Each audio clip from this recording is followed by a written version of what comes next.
The sat phone cracked with static. My son's whisper bled through. "Dad, they left me here. By the lake. Alone. I'm scared."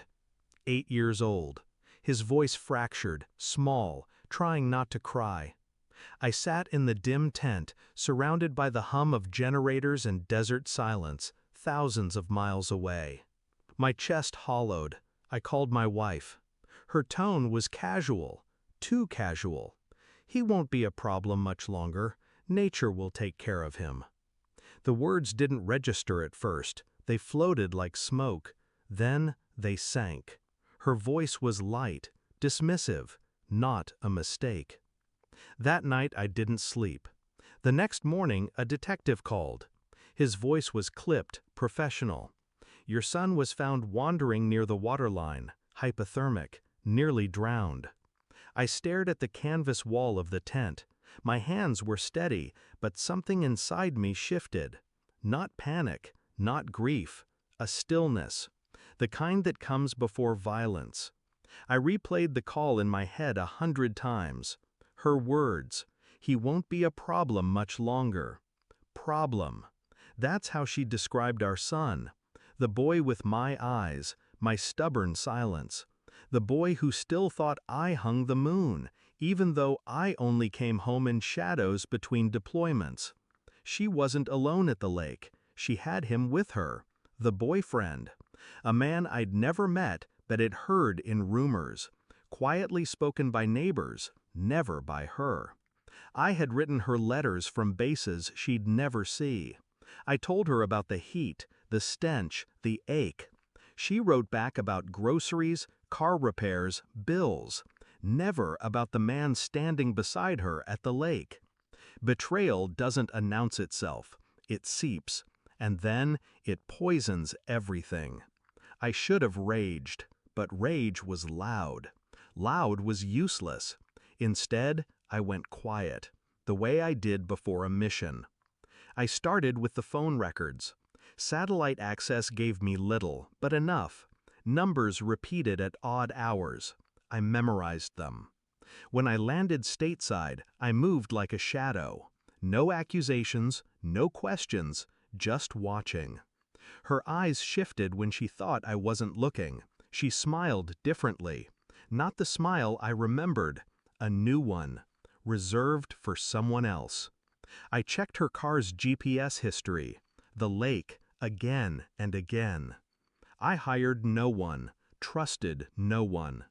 My training taught me how to see without being seen, how to assemble fragments until they made a picture. And the picture formed. Not only her betrayal, but the way she had groomed my son to accept the boyfriend as normal, as safe. The boy told me once in a hushed confession that the man had tried to teach him how to be strong, left him alone in the woods, said only cowards cried. Every word drove the knife deeper, but I didn't bleed, not yet. The DNA test came back in a plain envelope. I had sent it quietly, hair from a brush, a toothbrush I wrapped in plastic.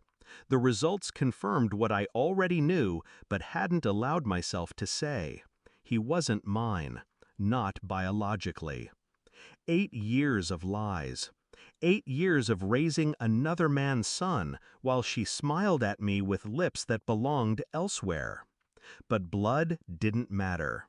The boy called me father, and he was mine in every way that mattered. I walked into the kitchen. She stood at the counter, humming. I set the envelope down. No words. She opened it, read. Color drained from her face. Her lips parted, but no sound came. I watched her crumble silently. The power reversed. She broke in front of me. That night I didn't sleep in the house. I slept in my truck outside the boy's room. He never knew. The next morning she found me at the table, coffee steaming, documents spread out. Her phone records, GPS logs, photographs, the DNA results, all of it. I didn't raise my voice. Leave. Her hands shook. She begged, stammered, reached. I didn't move. I reminded her of the call, The words she spoke while our son trembled at the lake. He won't be a problem much longer. I watched those words strike her like shrapnel. Her face twisted with something between guilt and terror. When she realized there was no forgiveness coming, she broke completely. I didn't touch her, didn't scream. I simply erased her from the life she thought she owned. Weeks passed, papers filed, locks changed. The boy clung to me in silence. He didn't ask questions. Children sense when truth is heavier than words. I trained him to swim, to fight, to trust the strength of his own hands. I gave him what no one else ever would. Her absence was a relief that spread slowly, like dawn over black water. Sometimes I hear her words again. He won't be a problem much longer.